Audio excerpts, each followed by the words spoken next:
dia a todos. Bom dia aos nossos irmãos que não são visíveis aos olhos da matéria e estão conosco nesta casa de oração e tarefa cristã. Que Jesus nos envolva na sua paz e nos ajude a entender por que estamos aqui. Porque atendendo ao seu chamado, sentimos a fome do pão da vida, aquele que ele disse que se comêssemos não voltaríamos a sentir fome, e estamos em busca da fonte da água viva, a água que mataria a nossa sede. Então, envolvidos no amor do Cristo, vamos iniciar as nossas reflexões nessa manhã com o tema Lar, Escola de Almas. O título vem do livro Jesus no Lar, capítulo 2, que tem como título Escola das Almas. E será com este livro e alguns outros que construiremos um pouco da reflexão para todos nós. Neste capítulo 2, a sogra de Simão Pedro inicia fazendo uma pergunta a Jesus. Jesus, que sempre nesses encontros continuava o estudo das lições do Evangelho com aqueles mais próximos dele. E ela faz a seguinte pergunta: Senhor, afinal de contas, o que vem a ser a nossa vida no lar? E Jesus responde: o lar é a escola das almas, um templo, onde a sabedoria divina nos habilita pouco a pouco ao grande entendimento da humanidade. E essa resposta, Jesus mais adiante conclui assim: o lar é um curso ligeiro para a fraternidade que desfrutaremos na vida eterna. Então, Jesus mesmo diz que o lar é uma escola, um templo, onde nele aprenderemos e desenvolveremos a fraternidade na compreensão da humanidade. Mas vamos entender primeiro o que significa lar. É a pergunta que ela faz e o que nós podemos trazer também de conhecimento para nós. A palavra lar vem do latim lare e significa lugar, parte da cozinha onde acende o fogo. De lar derivou lareira, que é o lugar onde as pessoas se aquecem nos dias e noites frias. Então, a palavra lar dá o sentido de aconchego, intimidade. Podemos ter uma casa, estrutura física, podemos ser um grupo que vive, porque todo grupo que se reúne forma uma família, independente do laço consanguíneo. Amigos que estão morando numa república formaram uma família enquanto lá estão. Mas podemos, numa família, residindo na mesma casa, não estar construindo um lar. Se nós não nos sentimos nele aconchegados, com intimidade, com esse calor que nos acolhe. Então, é baseado nessa lição do Cristo que iremos hoje trabalhar. Então, o lar é uma escola, próprio Jesus define assim para nós. E como escola, podemos nos dizer que somos alunos matriculados nesta sala de aula e com os alunos que precisaremos na presente encarnação na sala de aula onde estamos. Mas Kardec também aborda este assunto.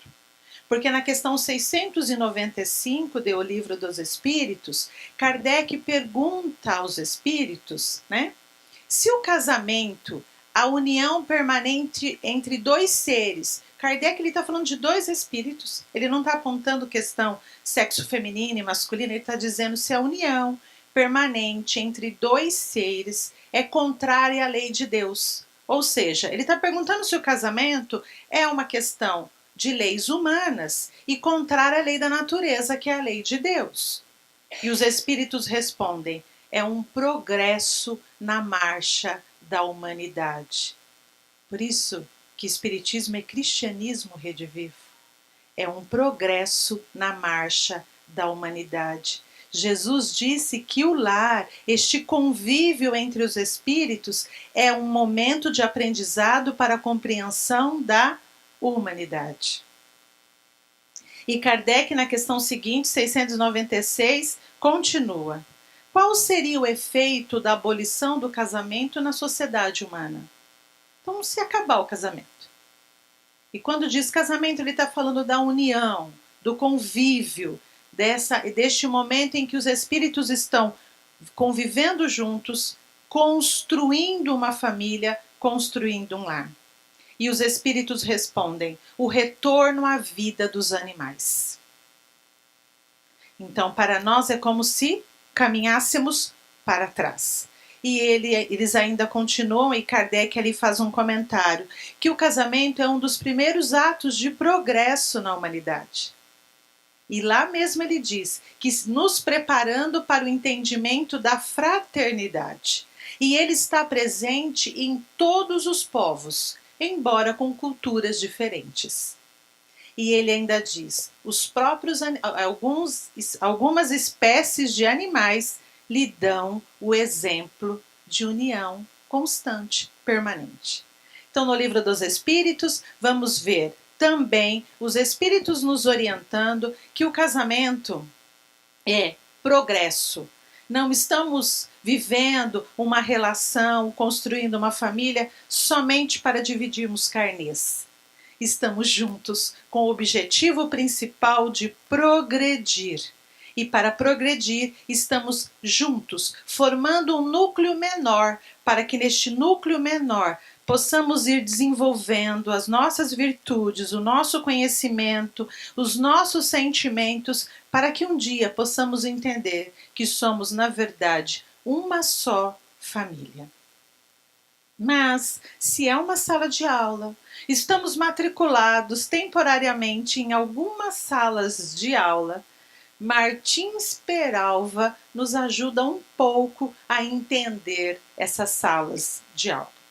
No livro Estudando a Mediunidade, Martins Peralva traz para nós 5 tipos de uniões, 5 tipos de casamento. Ele está ali definindo, não deve ser para nós uma regra, há outros autores que definem, que subdividem de outra forma, mas Martins Peralva vai nos ajudar um pouco agora a refletir sobre essas salas de aula. Ele não chama de sala de aula, sou eu que estou aproveitando o conteúdo de Martins Peralva e trazendo para nós. Talvez alguém se identifique com uma dessas salas de aula. Eu já sei a sala de aula que eu estou matriculada, viu? Ele vai trazer para a gente os afins, que são a união entre espíritos simpáticos, afins, onde estarem juntos é uma verdadeira alegria. Um está para colaborar na melhoria do outro. Sentem afinidades nos objetivos, caminham juntos nesse sentimento e nesse laço de alegria. Não veem dificuldades como problemas, mas como oportunidades de crescimento. Os relacionamentos, as uniões afins, diz Martins Peralva, são raros ainda na Terra. Soltaram até fogos para esse relacionamento. Deve ser a nossa expectativa, né? Ou alguém aqui já tinha providenciado os fogos sabendo que estava nessa sala de aula. Depois ele vai falar dos transcendentais, que é a união de espíritos afins, mas que já vem com o compromisso de auxiliar outras salas de aula. Ou seja, são espíritos que começam a compreender a orientação de Jesus à sogra de Simão Pedro. Eles já vêm com o compromisso de colaborar com a humanidade. São espíritos que estão juntos, mas que a sua preocupação principal não é o seu núcleo dos meus, mas vem com a disposição de ajudar a todos que lhes sejam possível. Então são aqueles casais que trabalham pelo seu bairro, pela sua cidade, pelo seu país, que para ele fronteira de país não é limite, que estão prontos para auxiliar as salas de aula com necessidade. São os transcendentais. Começam a entender o que é humanidade. Raros ainda na Terra. E Martins Peralva traz os provacionais, que é a união entre almas mutuamente comprometidas, que estão juntas com o objetivo de pacificarem as suas consciências diante de erros cometidos no passado e, ao mesmo tempo, desenvolverem as virtudes da paciência, do perdão, da fraternidade, da humildade, da tolerância. E ele coloca, são os mais comuns na Terra. Mas é interessante porque Martins Peralva traz essa definição dizendo que são almas mutuamente comprometidas, que estão juntas com o objetivo de pacificarem as suas consciências. Questão 621 do Livro dos Espíritos. Onde estão as leis de Deus? Na consciência. Ou seja, esse reencontro é como eu posso caminhar, como eu posso progredir, se estou eu em desarmonia com as leis do Criador. Então esse reencontro me dá a possibilidade de me reharmonizar com as leis e de poder corrigir o que? Num momento de equívoco, de ignorância ou mesmo de teimosia, porque muitas vezes o orgulho nos deixa teimosos. Não é ignorância de que eu não sei, é ignorância de que eu não quero fazer.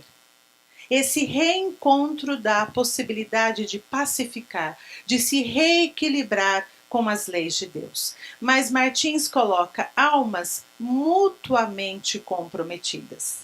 Normalmente a gente tem uma frase assim, fulano é um karma na minha vida. E fulano é um karma, e fulano é um karma. Karma que até não é uma palavra de origem na doutrina dos espíritos, né? Karma significa ação. Pode ser ação positiva ou negativa. Mas que para nós virou dificuldade, sofrimento, problema. Então, fulano é um karma na minha vida, fulano é um karma. É tão interessante que a gente nunca encontra alguém que diz assim, eu sou um karma na vida de fulano. Então, no fim, ninguém é karma, porque se todo mundo tem um karma, mas ninguém é karma, né? Então, normalmente assim, eu estou com fulano porque, estou corrigindo. Mas ele diz que são almas mutuamente comprometidas. Às vezes eu estou reencontrando com alguém que eu ajudei a queda.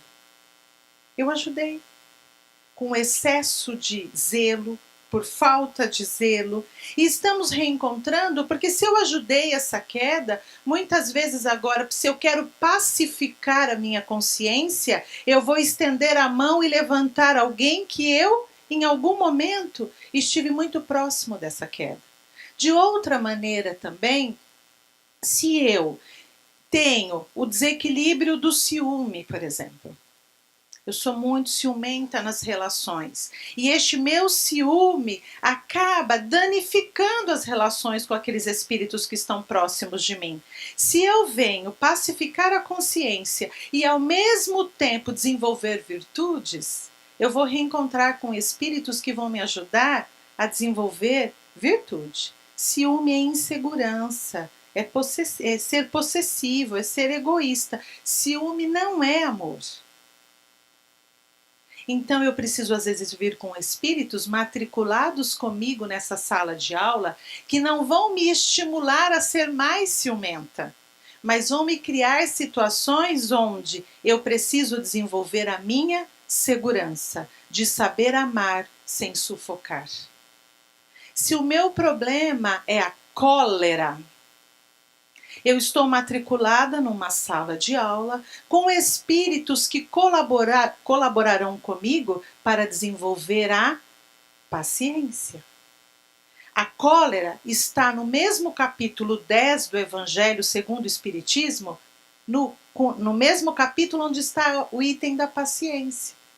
Kardec traz primeiro a paciência e deixa como último item neste capítulo a cólera, como nos apontando que paciência, para ela se desenvolver, é preciso trabalhar a cólera. Sou colérica, tudo tem que ser do meu jeito. Eu reencarno e sou matriculada numa sala de aula onde todo mundo diz: sim, Rosana. Pois não, Rosana. Você está sempre certa, Rosana. É como você quer, Rosana. Eu vou precisar, às vezes, estar numa sala de aula onde as pessoas digam para mim: não, não faremos deste jeito.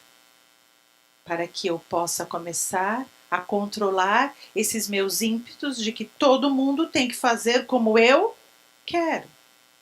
A sala de aula é para ser um momento proveitoso, de aprendizado para todos nós. Então, Martins Peralva diz que eles são os mais comuns na Terra, porque estamos para poder diminuir dificuldades, mas ao mesmo tempo ter a oportunidade de desenvolver as nossas virtudes. Depois, os sacrificiais. As mulheres amam este tipo. Porque normalmente elas acham que eu estou falando para elas. Eu também, né? Então a gente acha, sou eu. Sacrificial só pode ter sido eu. Né? E uma vez, há muito tempo atrás, quando eu fiz sacrificiais, uma senhora fez assim para mim. Aí eu pensei, nossa, e agora? Falo ou não falo o que é o sacrificial? Né? E Martins Peralva coloca, os sacrificiais são aquelas uniões onde uma alma mais elevada moralmente aceita, pede, solicita o reencontro numa sala de aula com alma mais inferiorizada, com o objetivo de auxiliar no progresso moral deste espírito ou destes espíritos. É aquela alma que sabe que virá para uma tarefa difícil, mas vem com o propósito de servir. Porque sacrifício, né, do latim sacrifícios, é tornar algo sagrado. Não é esse sofrimento que a gente chama, é tornar algo sagrado. O sacrifício dos animais acreditavam que quando se sacrificava para um deus, estava tornando aquilo sagrado. Então, sacrificial no sentido em que o espírito sabe que vai ser difícil, mas ele vem com o objetivo de servir.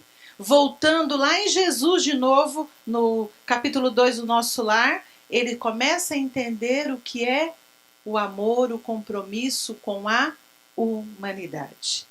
Então, o sacrificial, o espírito vem para colaborar e ao mesmo tempo que ele está colaborando com esses espíritos, ele está desenvolvendo as suas virtudes. Né? Oração de Francisco de Assis é dando que se recebe. Esse espírito não veio, coitado, só para sofrer, para ajudar os outros. Ao mesmo tempo em que ele colabora, ele desenvolve virtudes, ele traz dentro de si maior ligação com as leis de Deus e se torna mais fortalecido como espírito imortal.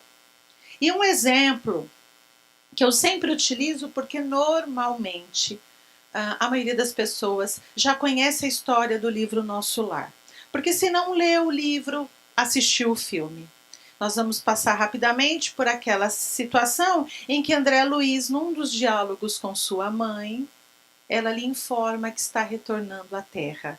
E ele é tomado de surpresa e pergunta para ela por quê. E ela responde mais ou menos assim: não sei se tem conhecimento que seu pai ainda transita pelas zonas umbralinas, vivendo as tormentas da consciência, pelos vícios assumidos com os dois espíritos que na última encarnação foram suas amantes. Eles vivem a simbiose desse vício doentio. Desejo retornar à Terra e ser novamente sua esposa. E receber esses dois espíritos como filhas, para colaborar que o vício da paixão doentia, aos poucos, se transforme em amor fraternal. Então, às vezes, e normalmente quem está no sacrificial não reclama. Às vezes a gente olha, né? Como é seu nome, por favor? Osana? Nossa, oi, Rosana. Quase. Vamos usar o nome da Osana. Às vezes a gente olha e fala, nossa, gente, como é que pode? Veio só para sofrer? Filho difícil, marido difícil. Às vezes esse espírito está numa tarefa sacrificial. Quando temos os olhos muito materiais, só conseguimos enxergar uma existência. Mas esse espírito veio para colaborar com a obra de Deus e auxiliar esses espíritos. Então, o sacrificial vem com compromisso de ajudar aqueles alunos que estão com muita dificuldade em algumas matérias a poder caminhar. E o quinto tipo, que ele chama de acidental, que são aqueles relacionamentos que não foram planejados, não estão no plano reencarnatório, mas que chegando aqui na Terra, atraídos por questões físicas, por questões sociais, econômicas, de destaque, os espíritos se reúnem e começam uma família. E nesses acidentais, a espiritualidade que não perde nada, vai rapidamente replanejar esta encarnação e oferecer a esses espíritos todo o auxílio possível para que não fracassem ou para que possam absorver as melhores lições. Um livro que eu sempre recomendo, muito interessante, é o do Richard Simonetti, Plano B. Ele vai mostrar exatamente esse relacionamento acidental e o quanto a espiritualidade trabalha para que esse encontro, que não foi planejado, então é uma sala de aula montada de última hora, possa ter ali conteúdos proveitosos para todos os espíritos. Então, afins, transcendentais, provacionais, sacrificiais e acidentais. Não sou eu que digo, é Martins Peralva, que o provacional é o mais comum. Se ele é o mais comum, alguém aqui, além de mim, se encaixa. Né? Tudo bem aí, né, Beto? Nós dois nos encaixamos, meu marido tá ali no final. Então, se os provacionais são os mais comuns, talvez aqui estejamos pensando, então, você tá aí dizendo, mas vai morar lá em casa. São os mais comuns. Então vamos trazer um pouco para a nossa vivência, qual a contribuição que pode nos dar. Nós somos espíritas, estamos numa casa espírita, estudamos as obras espíritas, mas às vezes caminhamos pela terra esquecidos que somos espíritos reencarnados, que estamos retornando à terra. Então, quem está comigo na sala de aula em que eu estou agora, vivenciando as experiências, não é um espírito inexperiente. Ele já traz consigo uma história. Ele não está comigo ou ela não está comigo para ficar do jeito que eu quero. Não estamos juntos para que a nossa caminhada seja no sentido de que nós vamos ter que ter uma vida do jeito que eu estou idealizando, imaginando. Estamos juntos e eu costumo usar como exemplo, quando chegamos nessa sala de aula, trouxemos uma mochila. Uma mochila invisível aos olhos da matéria. Mas é essa a mochila principal na nossa caminhada na Terra. Porque é nela que trazemos a bagagem necessária para que nós possamos trabalhar o nosso aperfeiçoamento. Como eu usei o exemplo inicialmente, se o meu problema é ciúme, na mochila veio ciúme. Não para voltar mais ciumenta, mas para ser trabalhado e voltar menos ciumenta. Se o meu problema é apego, veio na mochila para que eu pudesse trabalhar. Quem forma hoje o núcleo familiar com cada um aqui presente é um espírito que já traz uma história e que cada um trouxe a sua mochila. E juntos estamos para colaborar um com a mochila do outro. Estamos juntos para ajudar a melhorar as nossas dificuldades e ao mesmo tempo desenvolver as nossas qualidades, as nossas virtudes. Este espírito não vai ficar do jeito que eu quero. Ele vai caminhar para as conquistas que ele precisa. O que eu posso fazer? Colaborar. Eu posso auxiliar. Mas ele não vai ficar do jeito que eu quero. Tem um livro do Jamiro Santos Filho, eu acho que é Felizes para Sempre agora. Estou misturando com outro livro que ele tem, mas eu acho que é Felizes para Sempre. Que ele diz, numa brincadeira, que a mulher casa achando que vai mudar o homem. E o homem casa achando que a mulher nunca vai mudar.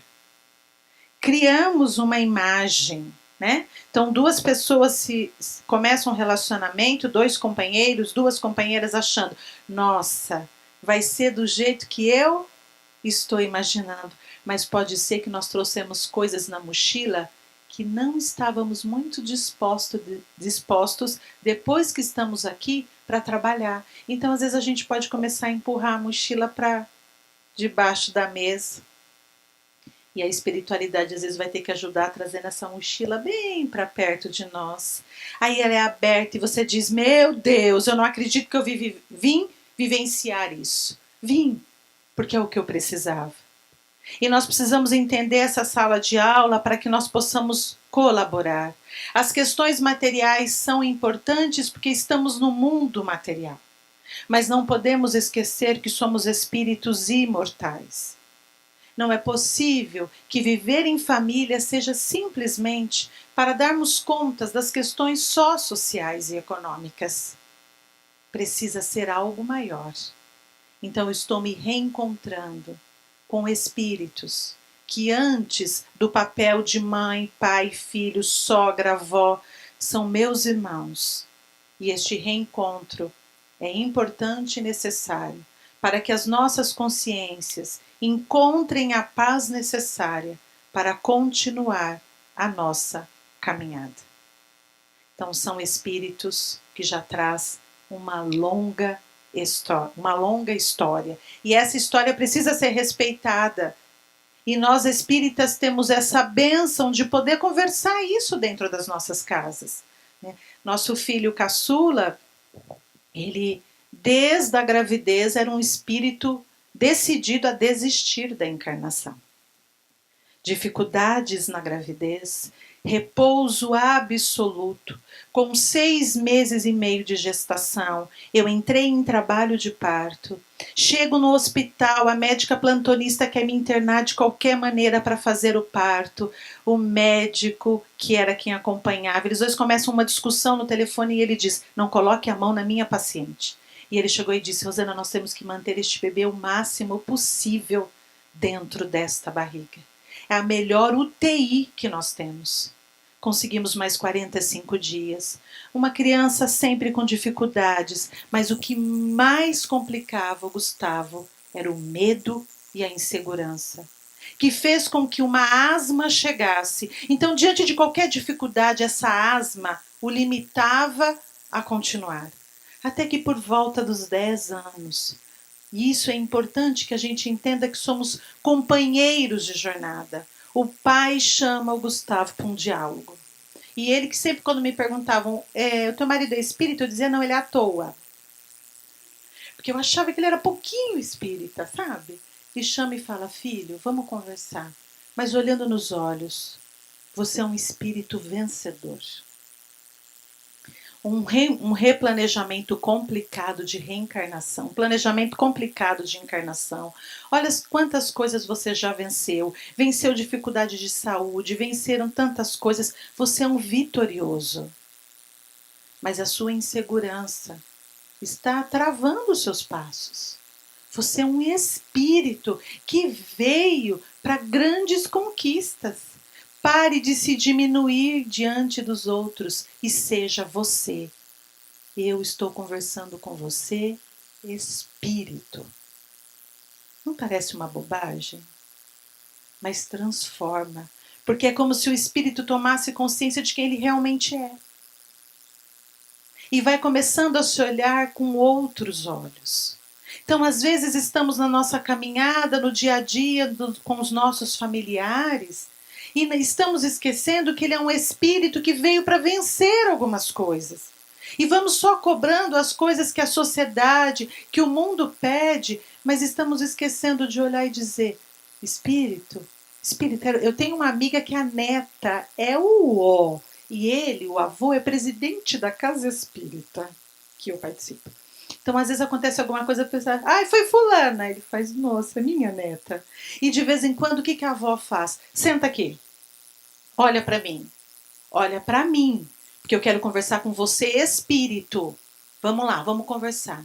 Ela faz, lá, lá, lá, lá, lá. Ou se não, quando a avó começa, ela faz, nem vem com esse papo de Jesus de novo. Olha só. O espírito está sendo resistente, está tentando ir contra algo que precisa. Então, conversar muitas vezes espírito e lembrar que somos espíritos, porque estamos muito preocupados no corpo material e vamos esquecendo a nossa origem. Mas também estamos pensando, tá bom, espírito é inexperiente, vivemos as dificuldades, estamos matriculados na sala de aula, e aí, a dificuldade, como é que trabalha? André Luiz vai nos dar uma ajuda no livro Agenda Cristã, mas ele vai nos dar alguma ajuda que é aplicável para o nosso dia a dia. Quem aqui está hoje, está em busca de algo maior.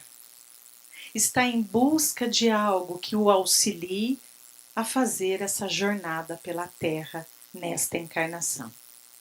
Então, uma das orientações é: deseja construir um lar? Deseja que seu lar seja um lugar de aconchego, de intimidade, onde quem retorna para casa sente-se seguro de lá estar? Deseja construir um lugar onde a pessoa possa desabar e dizer: olha, eu estou com medo, eu estou enfraquecido, me ajuda. Da mesma forma que nós também possamos dizer: ó, neste momento eu preciso de ajuda. Então é preciso dar o primeiro passo. Porque como nós trouxemos algumas dificuldades na mochila, às vezes na nossa caminhada a gente vai fazendo assim: ah, faz birra? Tá sempre querendo ficar de bico? Que fique. E aí a gente às vezes vai cruzando os braços: ah, tá sempre nervosinho? Fique com o seu nervoso. E nós não vamos aproveitando estes momentos para nos aproximarmos e podermos trabalhar estas dificuldades. Dê o primeiro passo, mas dê o primeiro passo como cristão, utilizando como base o Evangelho. Tem uma música de um grupo de araras, Toque na Alma, que diz: o Evangelho do Cristo não é só livro de prece, é a lei que o mundo carece. É roteiro de boas maneiras, é manual de serviço, é luz para a humanidade inteira. O Evangelho do Cristo não é o Evangelho segundo o Espiritismo, ou o Evangelho, quem prefere estudar em outras fontes também, não é só para o momento do Evangelho no lar ou grupo de estudo numa casa espírita. Ele é manual de serviço, ele é roteiro de vida. Então, se eu tenho muitas dificuldades com os meus pais e nesta encarnação, para mim, é muito complicado o convívio com ele, eu preciso do capítulo 14 do Evangelho segundo o Espiritismo: honrar vosso pai e vossa mãe. Se eu tenho muita dificuldade para viver essa situação econômica da minha família, eu não aceito as dificuldades que por agora viemos passar, eu preciso muito de 3 capítulos, principalmente. Eu preciso do capítulo 5, bem-aventurados os aflitos. Eu preciso do capítulo 7, bem-aventurados aqueles que são pobres de espírito. E não é no sentido da pobreza material, mas é o que essa lição vem me ensinar. E eu preciso do capítulo 6, o Cristo Consolador. E observar que lá Jesus diz que ele é o grande médico de almas.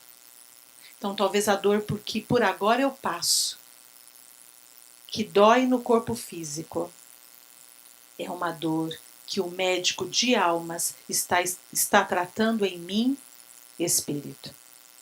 É preciso aprender a dar o primeiro passo, a saber o momento de falar, o momento de calar. Né? Às vezes as discussões vão acontecendo porque um gritou e eu não posso me calar. Eu não posso deixar que essa pessoa pense que é ela que manda. Mas naquele momento que ele gritou, talvez não seja a melhor hora de conversarmos. Entre em oração e procure o melhor momento. Digo isso porque eu, quando estava alterada, tinha que ser naquela hora, porque no dia seguinte eu ia esquecer tudo que eu tinha para falar. Mas o melhor é esquecer, porque de tudo que eu tinha para falar, 70% era inútil. 30% era necessário. Saber esperar este momento. E a segunda orientação é muito interessante, porque diz assim: trate o seu familiar como você costuma tratar as visitas.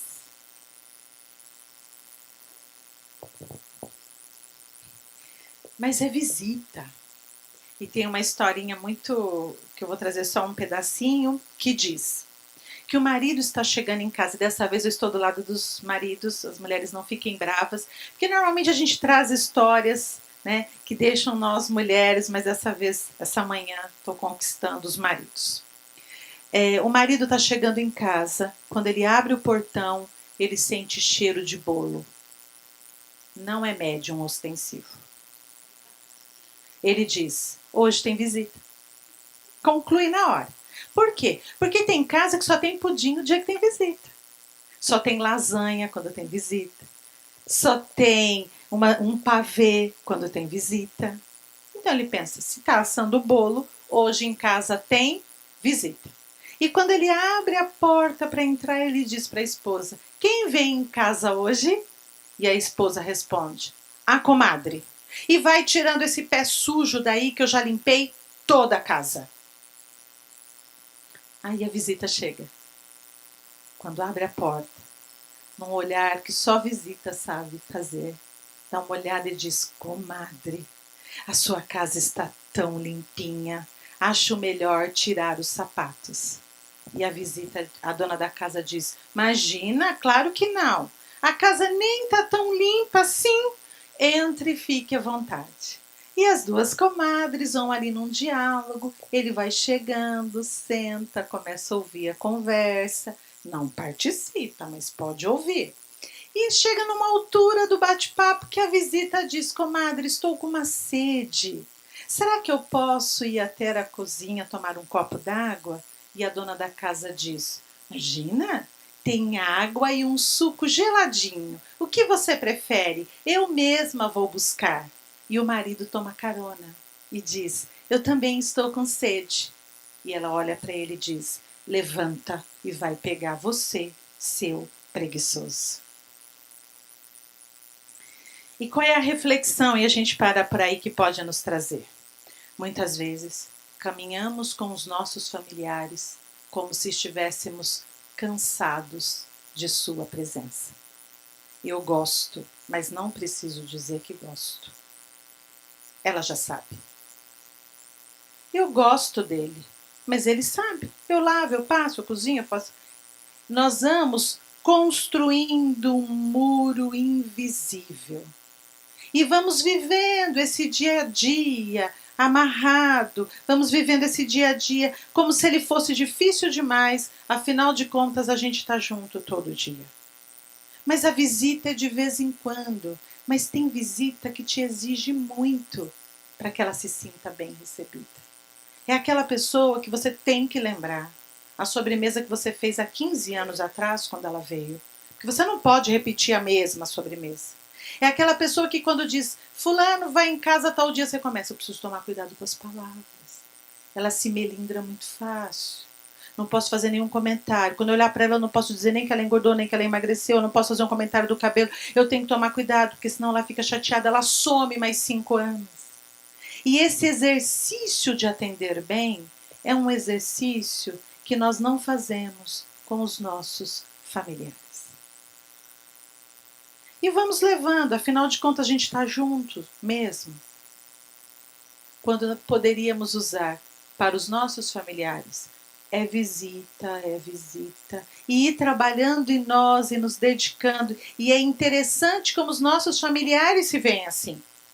Porque um dia que o Vitor foi pegar um copo, o Gustavo fez para ele: você não sabe que esse copo não pode usar, que é de visita? Falei: não, filho, claro que pode. Use à vontade, o copo que você quiser. Ele falou: porque aqui você só põe o dia que vem visita. Olha como eles vão observando que os nossos tratamentos vão mudando. E nós vamos esquecendo que se eu estou matriculada na sala de aula com este grupo, é que este grupo, por este momento, é o que mais precisa da minha atenção, do meu cuidado. E a gente vai deixando para amanhã, para o dia do aniversário.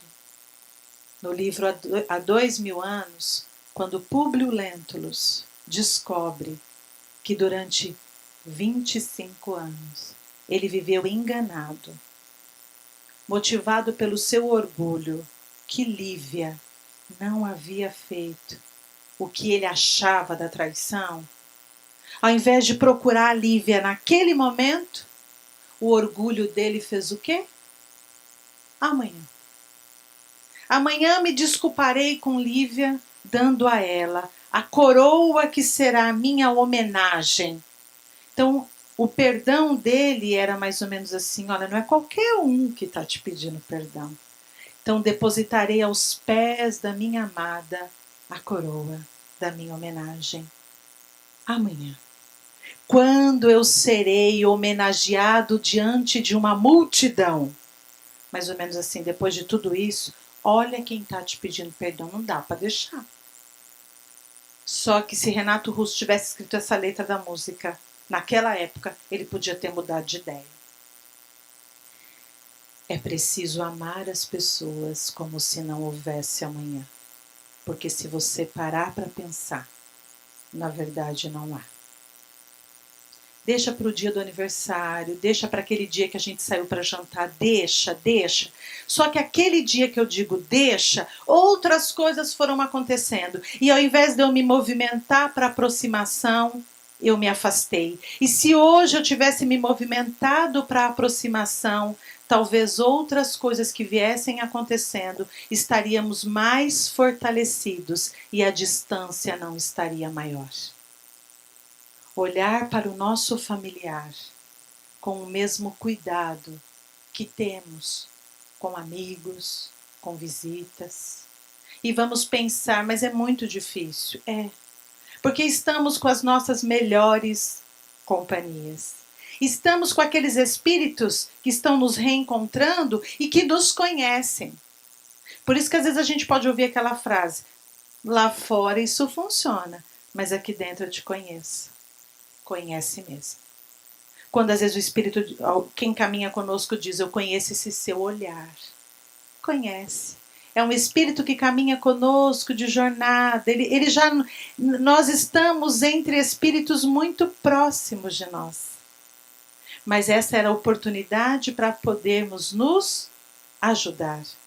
E não nos tornarmos rivais dentro da mesma casa, da mesma oportunidade que agora estamos tendo de caminhar juntos. Tratar o familiar como visita. E às vezes a gente pode pensar: nossa, como eu participo. E isso vai trazendo para a gente alguns aprendizados. Eu participo de atendimento fraterno que a gente vai à casa da pessoa fazer a visita.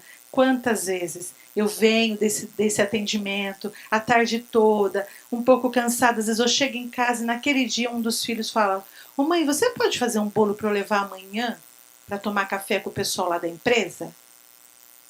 Aí você olha para ele e diz: tudo bem. Tratar o familiar como eu acabei de tratar aquele irmão que não mora comigo, mas que eu tive ouvido para ouvir, busquei a melhor palavra para falar. Nossa, mas isso é difícil. É um exercício diário. E nesse exercício diário nós vamos desenvolver as nossas virtudes. E vamos abafando o egoísmo, o orgulho e a vaidade. Questão 913 deu o Livro dos Espíritos. Qual é a maior chaga da humanidade que entrava o nosso progresso? O egoísmo. Dele deriva todos os outros males. Enquanto eu vivo me protegendo para ninguém me ferir, eu vou ressaltando muitas vezes, eu não estou dizendo aqui de baixa estima, mas o orgulho às vezes vai me confundindo e eu vou defendendo aquilo que eu acho que é proteção, mas às vezes eu só estou alimentando vícios que caminham comigo há muito tempo.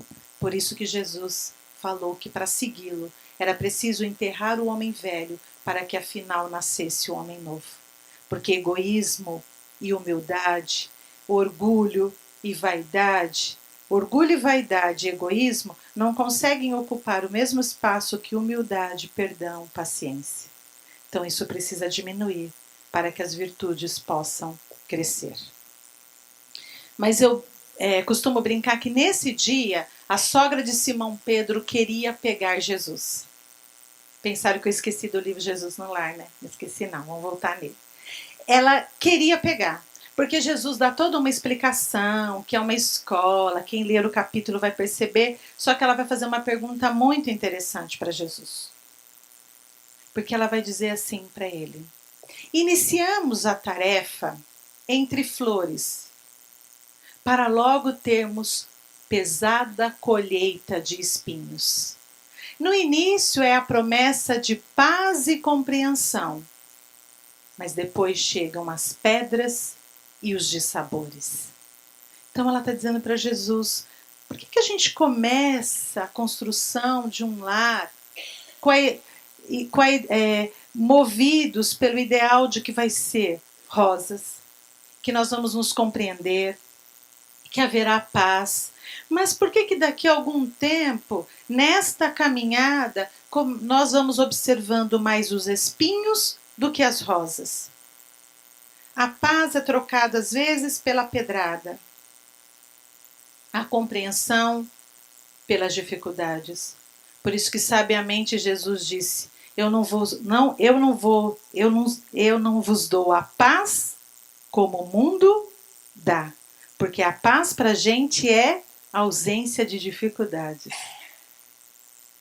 Jesus teve muitas dificuldades caminhando pela terra, mas nunca perdeu a sua paz. Então essa pergunta da sogra de Simão Pedro é interessante, porque ela vai fazer, o que acontece então? Por que essas dificuldades vão crescendo se iniciamos com um ideal diferente? E Jesus utiliza, como sempre, por isso ele é o mestre dos mestres, o que era comum na vida da sogra de Simão Pedro, para dali tirar a lição. Porque ele vai perguntar para ela: que fazes com as lentilhas antes de servi-las à refeição? Ela responde: devo levá-las ao fogo para cozinhar e depois temperá-las para que se tornem agradáveis ao sabor. E ele pergunta: e o pão? Acaso pretendes servi-lo cru? Ela responde: de modo algum. Antes devo levá-lo ao calor do forno. E aí ele diz para ela: muitas vezes o lar é o forno preparador e a aflição do calor do cozimento, a reparação. Para fazer um pão não vale máquina, agora que a gente põe todos os ingredientes lá. Mas quem já fez pão sabe que para fazer o pão é preciso misturar todos os ingredientes na medida certa. Se um ingrediente vai mais do que o outro, ele estraga a massa. Jesus está ali orientando e explicando que num relacionamento queremos o pão pronto, mas não queremos viver o processo. O processo e a necessidade de misturar os ingredientes. Quem faz pão vai sovar a massa, pôr para descansar. E quando, depois dessa massa toda preparada, ela ainda vai viver o processo mais difícil, que é viver a aflição do calor do forno. Só para assim tornar-se um alimento que alimenta a todos e é útil. O que muitas vezes tem nos iludido é que nós entendemos que relacionamento é viver com ausência de dificuldades. Surgiu uma dificuldade, é ponto de separação. Nós já não estamos podendo ficar juntos. Não sabemos mais, estamos com dificuldade de misturar os ingredientes. Mas é preciso que todo mundo que está neste lar, todos esses alunos colaborem com a sua parte nos ingredientes. É saber que agora este companheiro está enfrentando uma dificuldade. Nossa, mas aí eu vou perder tempo da minha vida ajudando, cuidando. Nossa, agora o companheiro ou a companheira ficou desempregado. Nossa, vou ter que dividir meu salário com ele enquanto ele está desempregado. Nossa, morávamos em tal casa, mas veio uma dificuldade, agora temos que ir para uma casa menor. Nós não estamos entendendo que essas dificuldades não deveriam nos afastar, mas deveriam nos aproximar. Para que, misturando mais próximos esses ingredientes, suportássemos passar pelo calor do forno e saímos juntos numa massa bem assada e fortalecida. Mas vamos vivendo como se felicidade fosse: eu reencarnei para aproveitar tudo que a vida pode me dar. E reencarnamos para progredir. E os espíritos respondem isso para Allan Kardec na questão 695, que o casamento é um ato de progresso. É progredir, estarmos juntos para melhorarmos.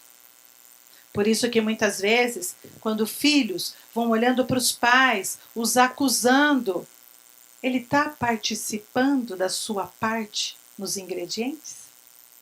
Você culpa seus pais por tudo. Isto é um absurdo. São crianças como você. Nós estamos mudando de papel porque faz parte do aprendizado. Mas os pais também sentem insegurança, medo. Acertam e erram. E o egoísta sempre quer perto de si pessoas que só acertem, de acordo com o que ele acredita ser certo. Num livro, Corações Sem Destino, da Eliana Machado, pelo espírito Shélida, Lívia vai reencarnar, é um romance espírita. E ela ali no plano reencarnatório, ela observa que ela vai reencarnar bonita. Ela fala, não dá para tirar? Porque vocês sabem que toda vez que eu reencarno bonita é uma tragédia. Eu complico a vida dos irmãos, eu com a minha beleza namoro com um, provoco o outro. Não, Lívia, você vai reencarnar bela, porque você precisa dominar a sua vaidade. E ela vai implorando que bonita não, que bonita não. E os espíritos dizem, Lívia, isso é inegociável. Mas podemos colocar aqui o que você acredita que te auxiliará a passar por esta lição. E Lívia diz, então eu quero pais severos. Porque se eu tiver um pai muito severo, talvez por medo dele, eu controle essa minha vaidade. Tudo bem que o pai erra, ele é severo até demais. Mas você culpa seus pais. Ele também vinha numa dificuldade em algo para trabalhar. Ela teve o pai severo que ela pediu. E por medo deste pai, muitas coisas Lívia não fazia. Porque ela tinha medo da punição que podia vir. Então este era o ingrediente na massa que ela precisava. Se nós não aceitarmos esse ingrediente, vamos desandar toda a massa do pão, desistindo de passar pelo que precisa. Mas como ela insistia, porque ela precisava encontrar ali uma brecha, ela continua para Jesus. E aqueles que lutam e sofrem, mas não aprendem? Então ela está dizendo, tá bom, a gente misturou a massa, os ingredientes, passou pelo calor do forno, e aí? E se mesmo assim não aprendem? Olha que interessante, porque Jesus usa 2 exemplos. Mas para falar das dificuldades, ele usou o pão. Mas qual foi o primeiro exemplo de Jesus? As lentilhas. Então parece que as lentilhas, ele volta nas lentilhas e diz assim para ela: que fazes com as lentilhas endurecidas que não cedem ao calor do fogo? E ela responde: retiro-as fora para não ferirem a boca. E Jesus diz: ocorre o mesmo com aqueles corações endurecidos que não cedem à fervura bendita. Serão retirados fora e lançados na condição de adubo até outra oportunidade. Ali Jesus está falando de reencarnação.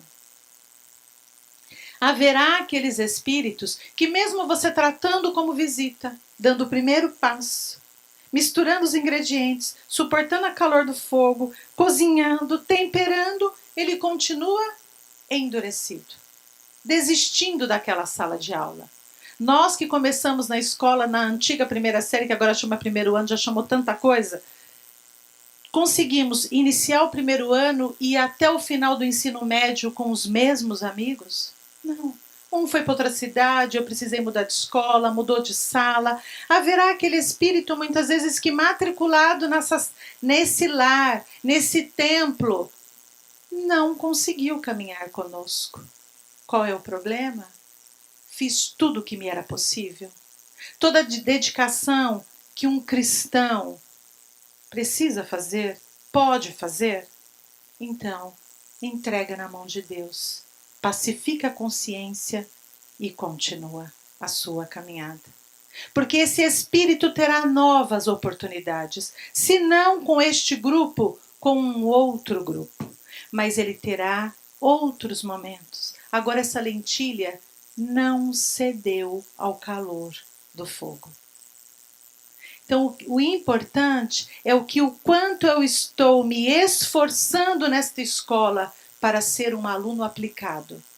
Porque na escola da vida no lar, não serve a regra: quem não cola não sai da escola. Nessa, a lição precisa ser aprendida. E eu já preciso demonstrar condições de praticá-la. Porque para Deus encaixa como um exemplo muito simples o que acontece nas nossas casas. Quem aqui tem 3, 4 filhos? Teve nessa encarnação? Ninguém. 3. Como é seu nome? Cleusa. Cleusa teve 3 filhos. 3. 5? Ah, 3 também. Ah, se fosse 5 eu ia ficar com você. Cleusa. Então, nessa caminhada dos 3 filhos, a Cleusa, os filhos tiveram algumas dificuldades, às vezes, algumas discussões. Aí um filho vinha reclamar do outro, a Cleusa dizia assim: é mesmo, minha filha, eu não sei porque que reencarnou na nossa família. Eu também não aguento ele, mas já que nasceu meu filho, fazer o quê? Finge que ele não está aqui. Ignora. Vamos tocar na vida e deixa esse filho de lado.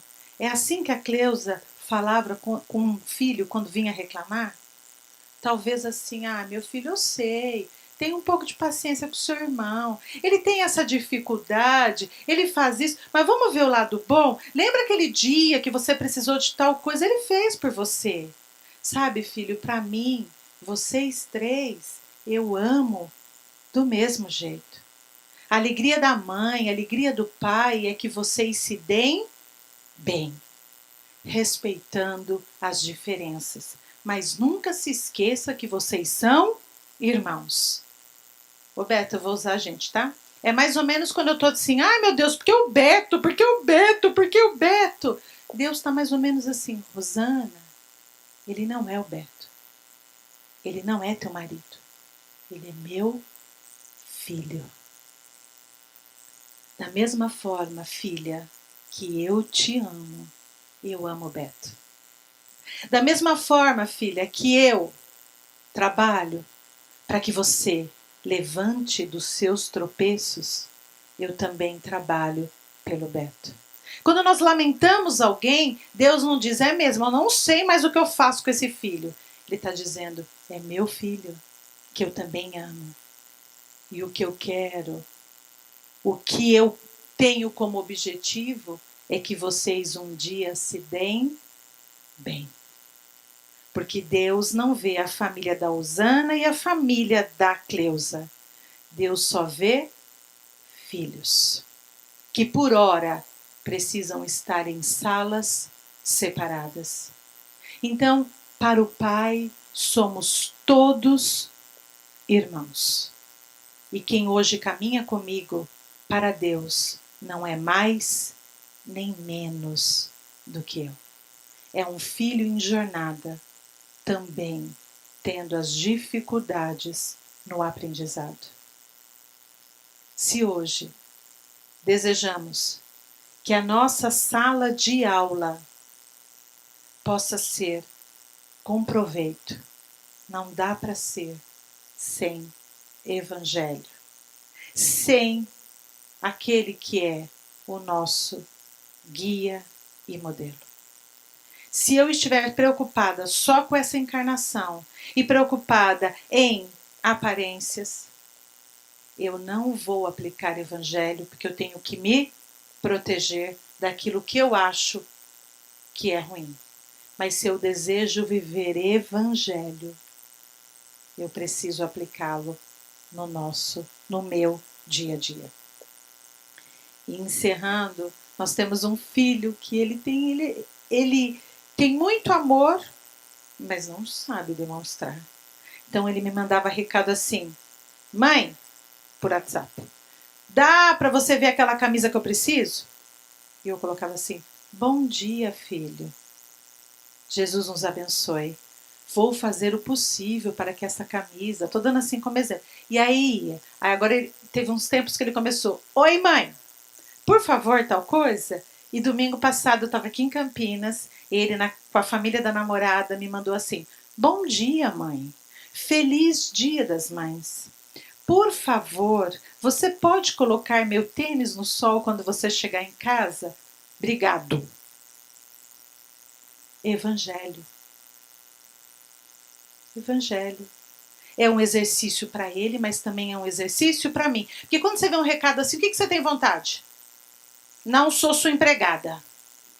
E se fosse, você tinha que me tratar bem mesmo assim. Não. Exercício do Evangelho. Não está fazendo bem só para ele. Está fazendo bem para mim também.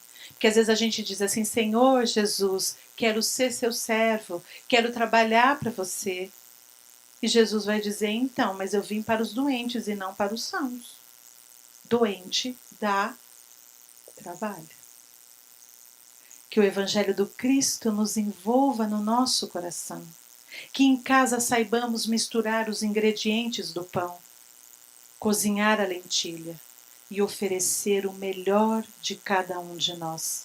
E não entrarmos em desespero se quem caminha comigo não está querendo continuar a lição. Respeito e desejo a esse irmão que ele siga em paz e feliz, mas que onde eu estiver eu possa ver rosas mais do que espinhos. Que o Cristo nos abençoe. Um domingo abençoado para todos nós e muito obrigada pela atenção e paciência. Obrigada.